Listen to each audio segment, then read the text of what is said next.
მოგესალმებით მეგობრებო, დღეს ვისაუბრებთ 5 ჰიბრიდ არსებაზე.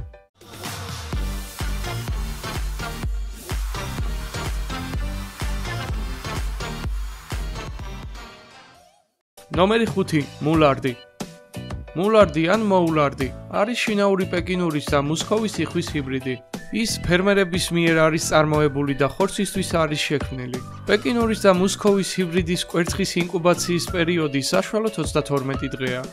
მისი წონა 1,3-დან 1,5 კილოგრამამდეა. მულარდი წყნარი, სუფთა და ხარისხიანი ხორცით გამოირჩევა. იგი ველურ ბუნებაში არ გვხვდება, რადგან მას ბინადრობის სხვადასხვა არეალი აქვს. ნომერი 4. ნარლუგა. ნარლუგა ბელუგას და მარტოკბილას ჰიბრიდია და მონოდონტიდაეს ოჯახს მიეკუთვნება. ბელუგასგან და მარტოკბილასგან განსხვავებით გვხვდება ძალიან იშვიათად, თუმცა ბოლო პერიოდში აღინიშნება მატება. ნომერი 3. სევანა კეტ.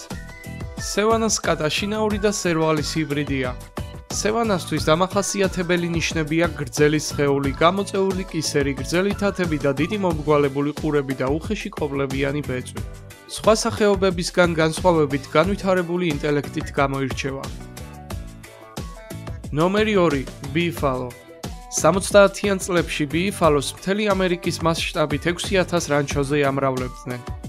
მას შემდეგ მათი პოპულარულობა მნიშვნელოვნად შემცირდა, თუმცა ამ ცხოველის ხორცს ერთგულით აყვანისმცემლები მაინც ჰყავს.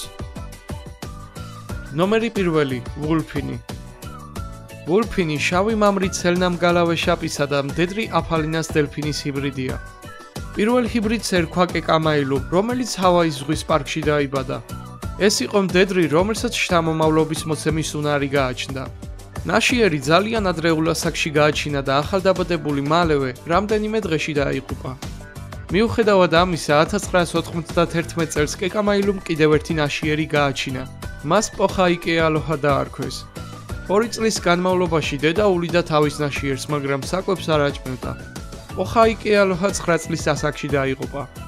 2004 წელს მან კიდევ ერთი ნაშიერი გააჩინა. დღესდღეობით ამ სახეობის მხოლოდ 2 ან 3 წარმომადგენელი არსებობს. მადლობა ყურადღებისთვის, გამოიწერეთ არხი და დაელოდეთ საინტერესო ვიდეოებს.